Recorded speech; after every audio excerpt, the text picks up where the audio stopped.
Thank you for staying with us on Citizen Extra. I am Anne Kiguta. We continue with the news and with the concerns and observations of various groups. Joining me in studio now, Charles Kipule. He's a political analyst. Javas Bigambo, a governance expert, with us alongside, of course, Vincent Kimosop and Regina Opondo, who is the chairperson of ELOG. And you're all welcome to the program.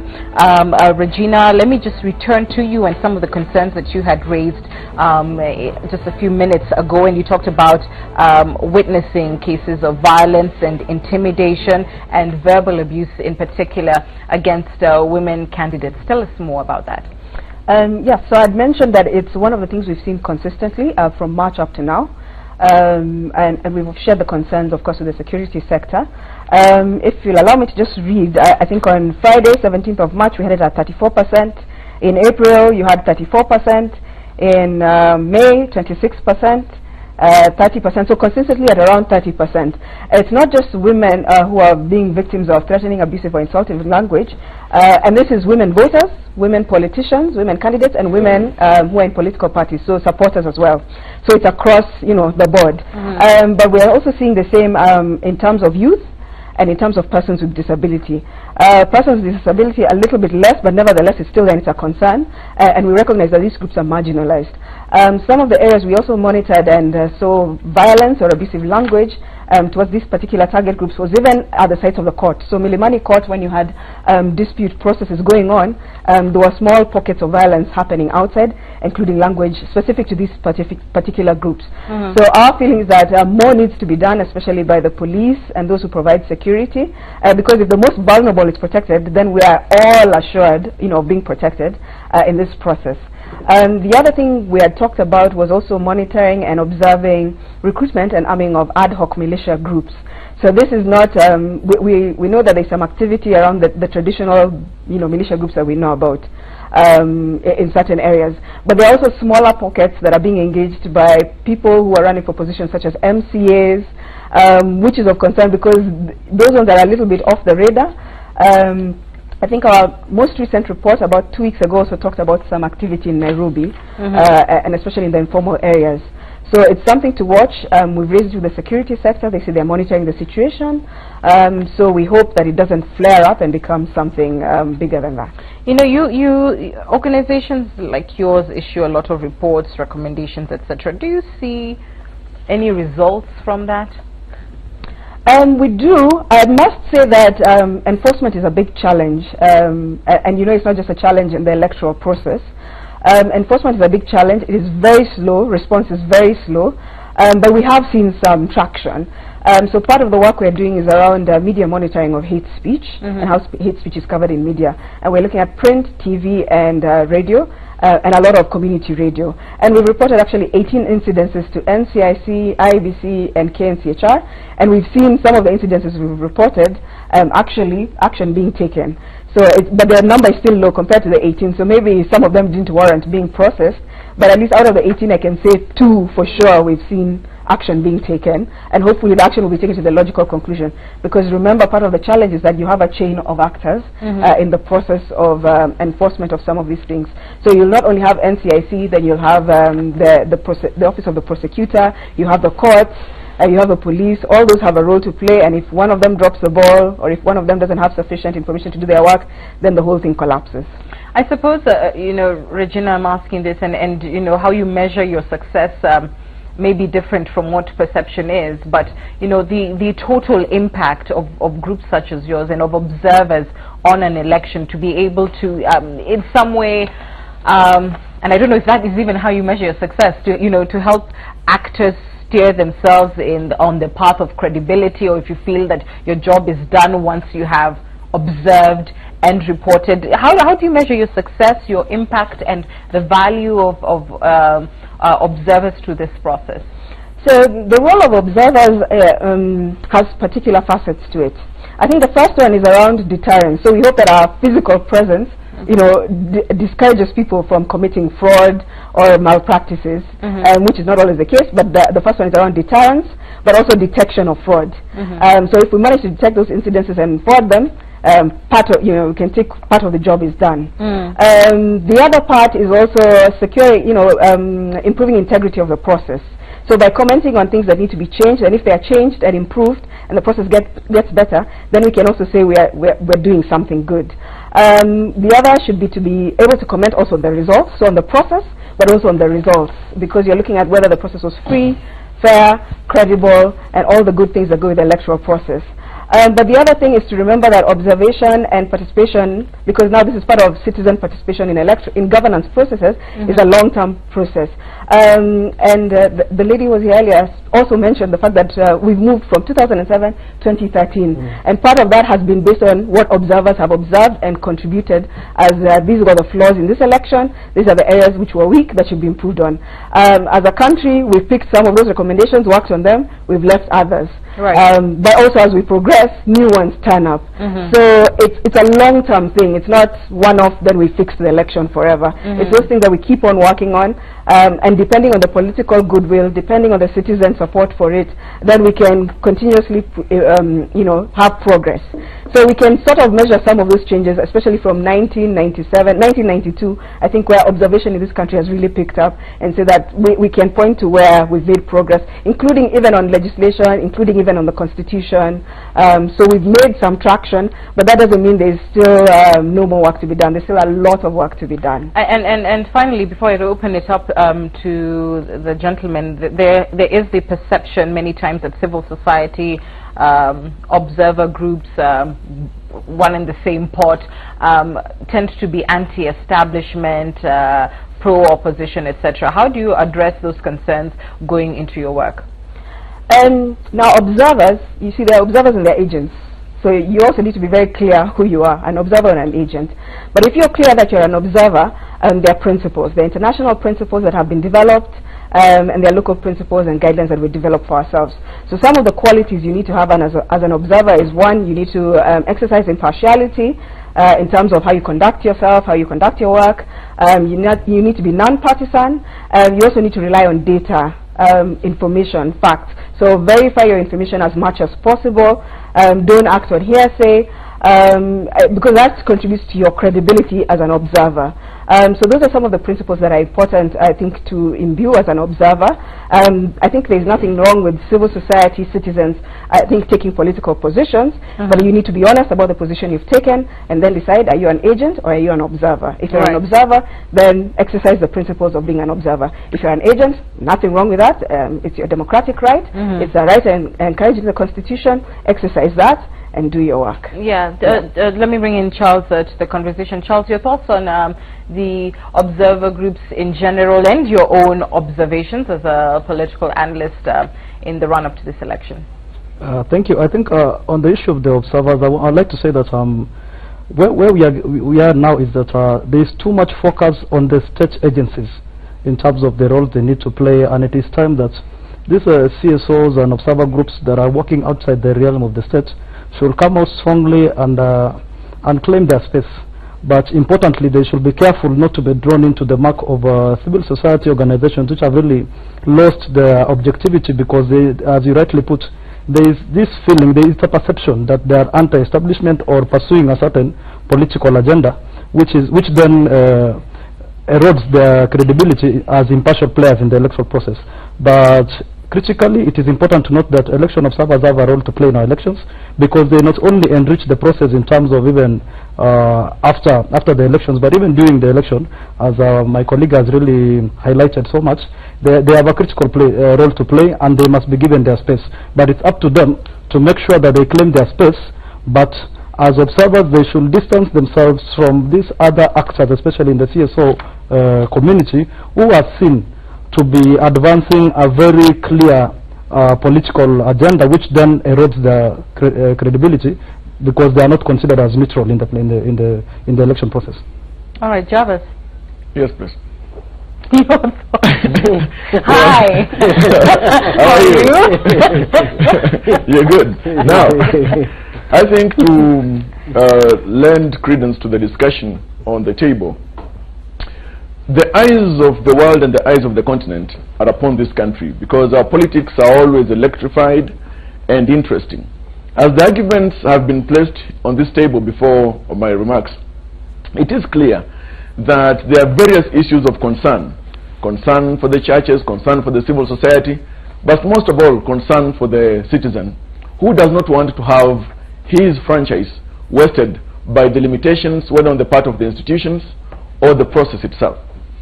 Of course, whether we want to look at it in matters or from the perspective of gender, from the perspective of the pieces of legislation that are there, from the perspective of the democratic tenets that are there, it is true, it is obvious, it is clear that there are worries that we do have.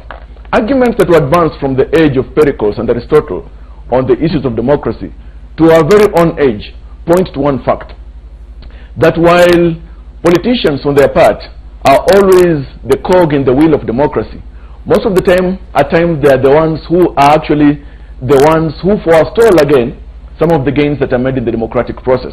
As we move into the 2017 election, it is proper for us as citizens, it is proper for all observers who will take part in this election, it is proper for politicians too to make sure that they help in making the process credible, truthful. And when it comes to, for example, matters observation, you see, when it comes to observation itself, the ground of neutrality is not always flat. Because yes, there are those who come in as observers, but they are inclined towards certain particular positions, that even the observation itself is tinted on certain realities.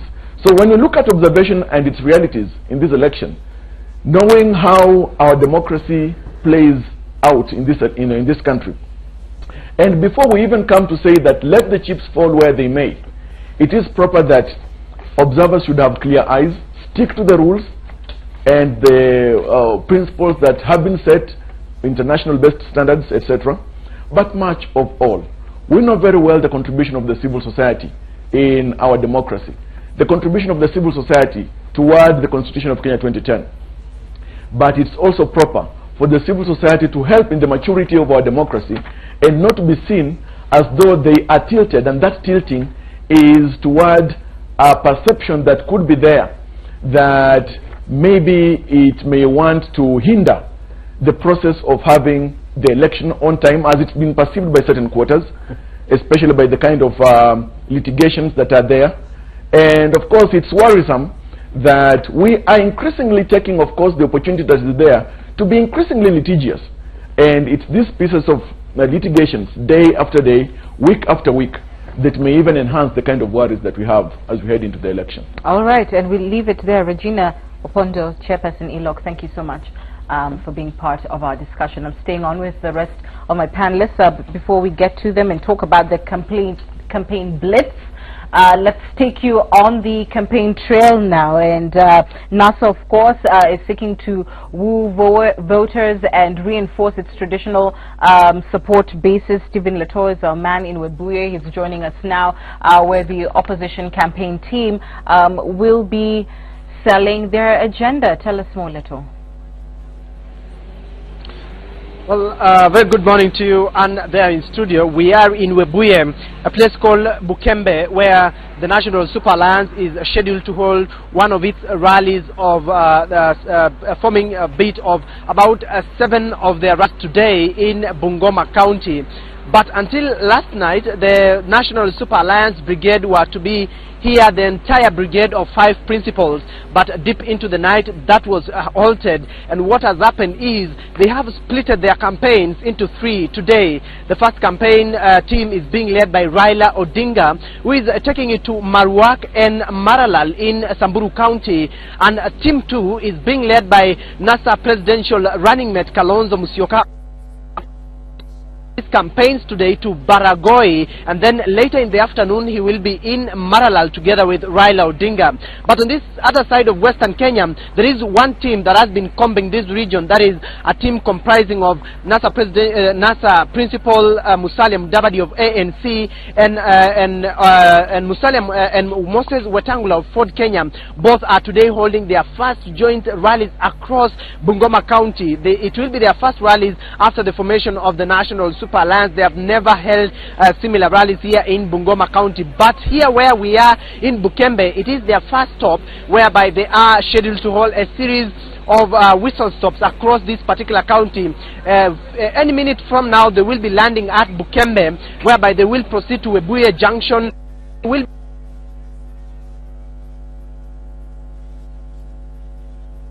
other region. All right, we apologize. We seem to have lost that signal, but of course you're hearing from Stephen Leto on the NASA campaign trail. I believe we can get him back online. Leto, if you can hear us. Bungoma County is having about 552 registered voters. That is the appetite of the National Super Alliance, and that is what we are going to keep you up to speed from here in Bungoma. Thanks, Leto. He ushers us into our next discussion on the campaign blitz. And of course, D-Day is around the corner and campaigns are entering their home stretch, and both sides are, you know, going all out to woo voters. Jubilee will be in Taita Taveta today, and we'll be catching up with Jackie Maribe soon as we can on the same. But let me start with you, Charles, on this, particularly NASA's strategy. There is a report in a section of the press today that seems to allude to the fact that NASA has a more sophisticated and even scientific approach in terms of you know, where it's picking to campaign.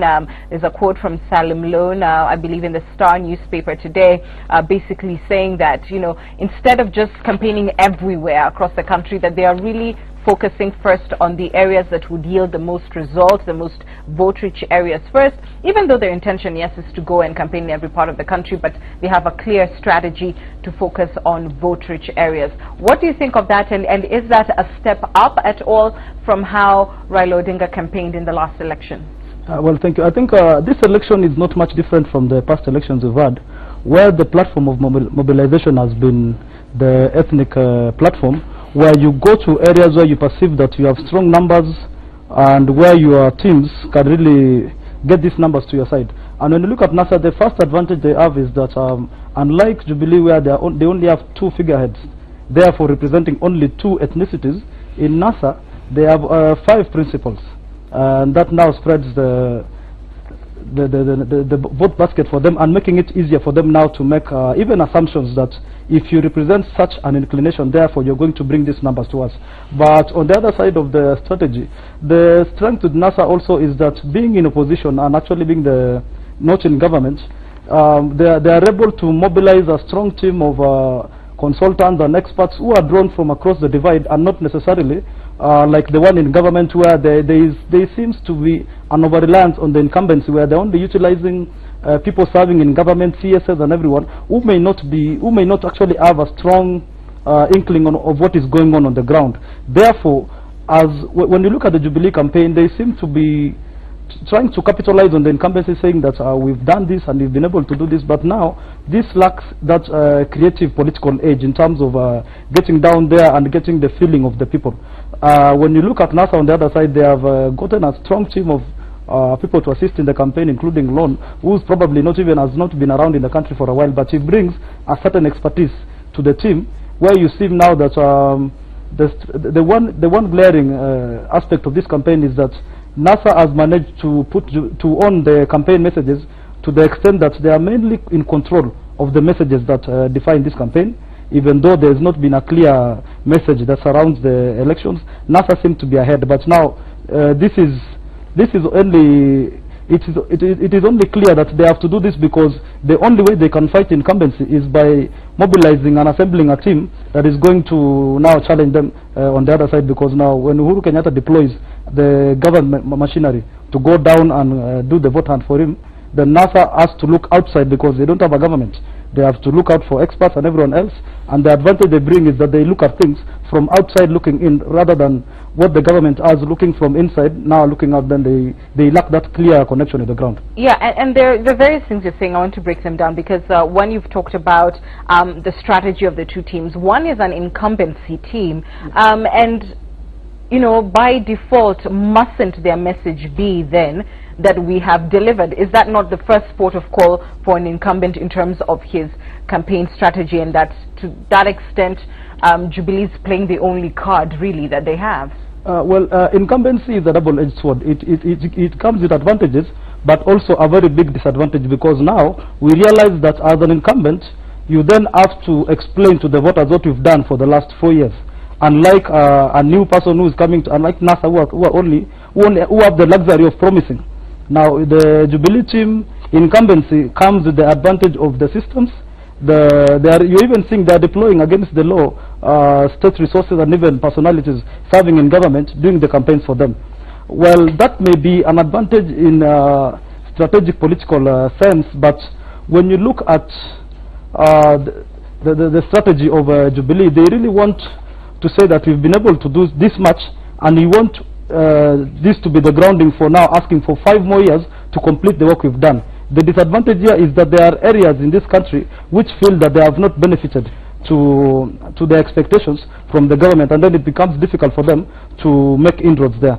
So incumbency should not be the only platform which Jubilee shall engage the voters, because if that is so, then they lose a lot of voter support, especially in areas even which they are considered as strongholds, because then the expectation from the people shall be very high, and where they have not delivered, then they'll be they stand to lose out. So what other message can they play other than we've delivered, and of course in the places where they haven't delivered, then it's we will deliver? What else can they say? Unfortunately for, as I said earlier, unfortunately for Jubilee, NASA seems to have been ahead in terms of getting the other messages, especially on issues of reform, fighting corruption and all others. There are areas that Jubilee cannot touch, especially the fight on corruption, because if they go there, then they'll really be looked at people as the case of the pot calling the kettle black. Therefore, for them, the disadvantage they have is that there are some areas and some messages they cannot take. But apart from the incumbency, what they can do is that they should come out and express a message of reforms. Look at systems and say, we've been able to do this, but there are some areas where we think if we reform the system in terms of even, you see NASA even went to the extent of saying we are going to change the constitution to suit some designs that we have in our manifesto.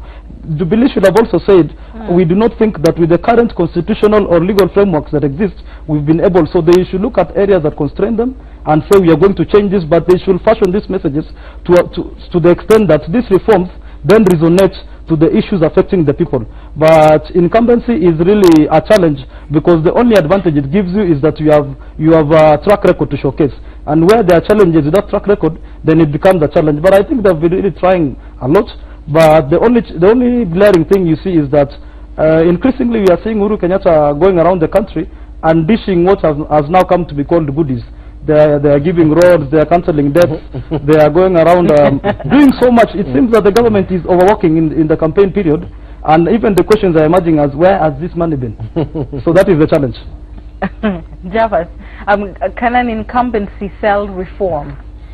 Well, you see, blessings come in showers and curses in torrents.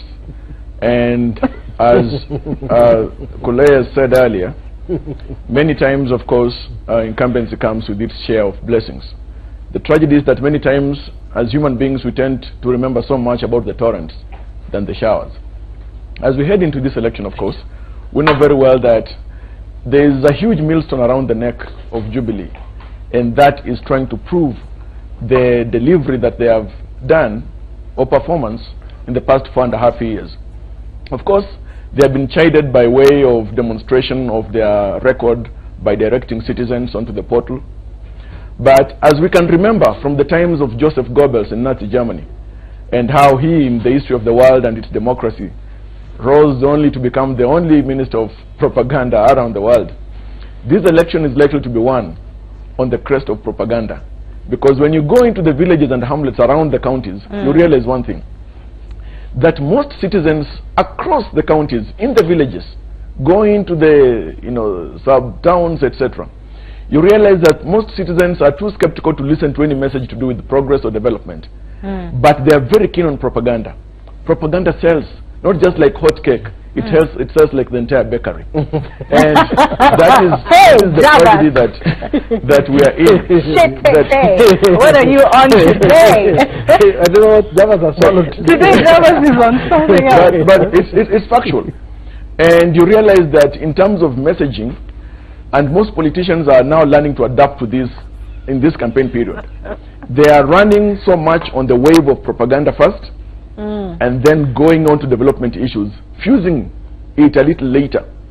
So what is important, of course, is for citizens to realize what is it that's at stake when propaganda is given more weight than the development record.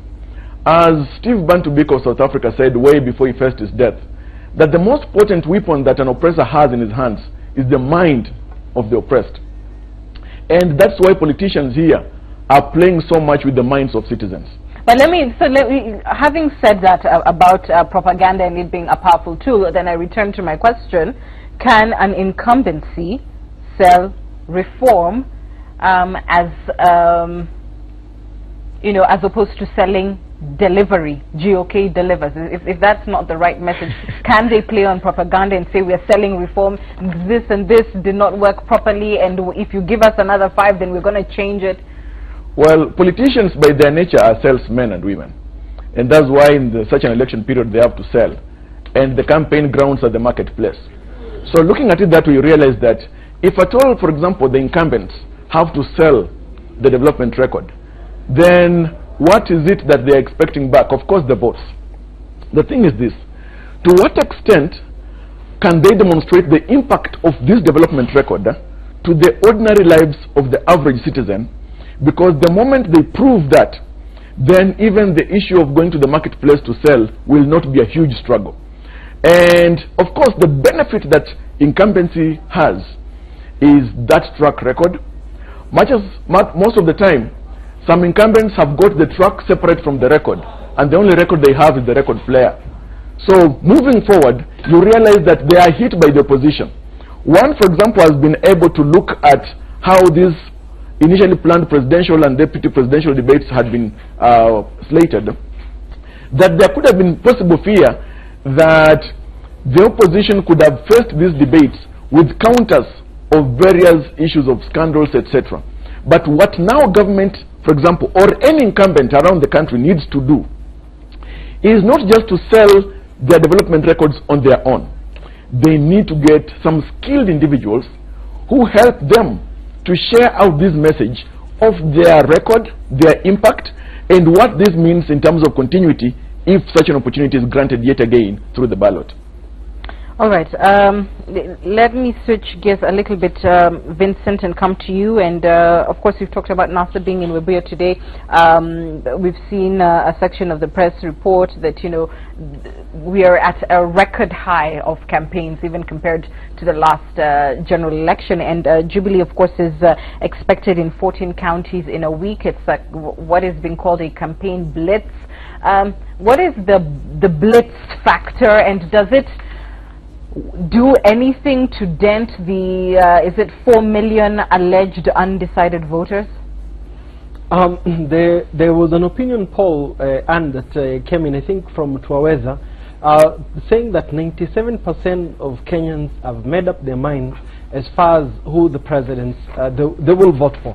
So currently there might not be a major shift per se in terms of whom will people vote for, because people are more or less decided. What is required currently is just maintaining the perception that we are leading, we are winning this thing.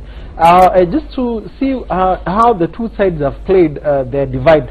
I think it's good to give credit to NASA. They've been able to control their message. Even the IBC we are discussing currently, how prepared it is, it's mainly driven by NASA. What the Jubilee has not been able to achieve is actually sell some of the things that they have done right. For example, in 2007, when Kibaki was campaigning, by merit alone, he deserved another second term based on the economy development.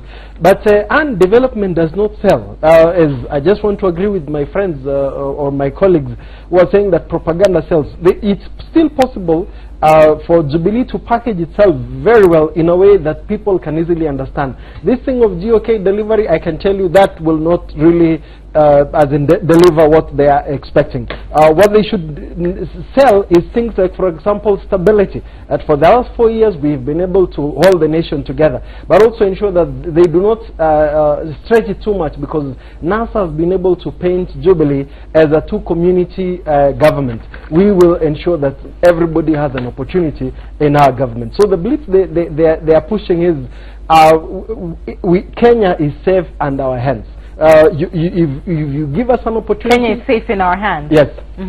That's the propaganda they should that is the spin. I don't want to go to, when allow me to use the word spin propaganda, I will leave it to other people. The spin they should have, that this country is entrusted to us. You've seen how we've worked together, and the deputy presidents and the presidents, we've not had the squabbles, we've not had complaints in this government. That is actually what, if they talk like that, that one is more appealing, because people, before they talk about development, care first about the security and their tomorrow. But that assumes that what the voter, in terms of where Kenya should be, is looking for safety and not radical reform.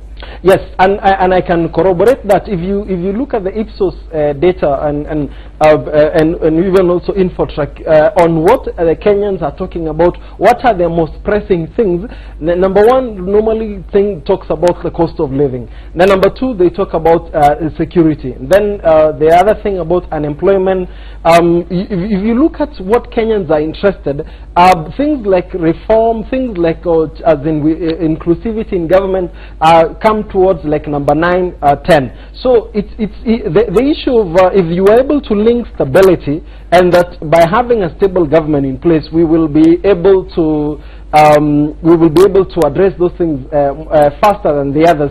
That way can sell more than telling us, oh, we've built an SGR, as in there is no SGR to my village. So what will the people of Baringo talk about when they are not seeing, talking about SGR roads? There are no new roads that have been done there. So you have to be able to package your message in a way that it resonates very well with the people. Because I can tell you why NASA is making traction is when they stand as the 5 gentlemen, the principals. People can say, hey, this is a government. I think some of us will have an opportunity, unlike when the president and his deputy stand. Right, and I know I had mentioned it being 4 million undecided voters. I think the figure being bandied around by most pollsters is 8 million. All right, gentlemen, let's take a breather on that note and cross over to the Kenyatta National Hospital, where Health CS Cleopa Mailu is addressing the press on the outbreak of cholera in Nairobi.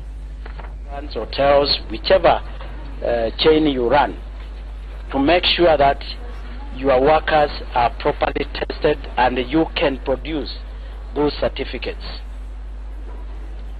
We have so far closed 2 hotels, Jacaranda and Valencia, and we shall continue to do so if there is evidence that there is risk to the public. I also want to send a warning to people who serve outsource serving or catering services, because what happened at the Kenyatta International Conference Center is food which was outsourced to some hotels, and therefore we are going to be very strict that if you are a hotel and you cannot serve the number of people coming to the conference, then you should not take up that assignment. And if you do and you want to outsource, you should report to the City Public Health Department 14 days in advance, so that people can go and check the source of that food. That is going to be a regulation which has to be followed. And therefore, we want to tell people who host others to ensure that where you outsource food, those people are tested properly and they have the necessary equipment to be able to prepare food properly. For the members of the public, we request you to be vigilant and to avoid eating at any other place, to exercise caution, and also to adhere to hygiene and sanitation, washing hands before you eat, ensuring that the water is clean. Now, to deal with this matter, we are going to set treatment centers within the estates I mentioned, because the treatment can be carried out at that local area to avoid transportation of patients. And by the end of the day, we'll have about 6 to 10 treatment centers across the city where these cases have been identified. We have also received over 500,000 water treatment tablets, which to people in those areas, sure that the water is purified. We are also going to distribute soap and other items which will help the communities in the affected areas to exercise hygiene. With the Kenya Red Cross, the Nairobi County government, and other agencies, UNICEF, WHO, to ensure we combat this outbreak. So, it's unfortunate that people have been affected. We want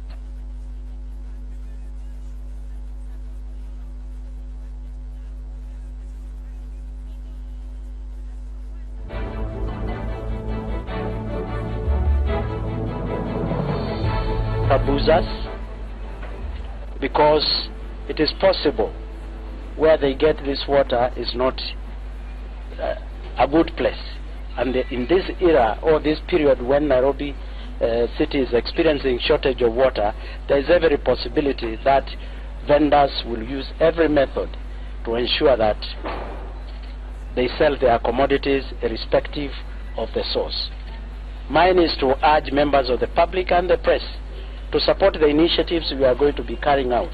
Some of them will not be pleasant to the people, because we will close down markets, we will close down hotels or restaurants, whatever it is, and we will ensure that people are tested. Therefore, this is a serious issue for us, and we want to tackle it as such. And therefore, let us also not send alarmist statements, because this is containable, and we shall be giving press briefings every morning, every day, to update members of the public what we, especially those residing in Nairobi, what we are doing about this particular outbreak. I thank you. Any questions? Yes. Sorry? Treatment centers. The treatment centers.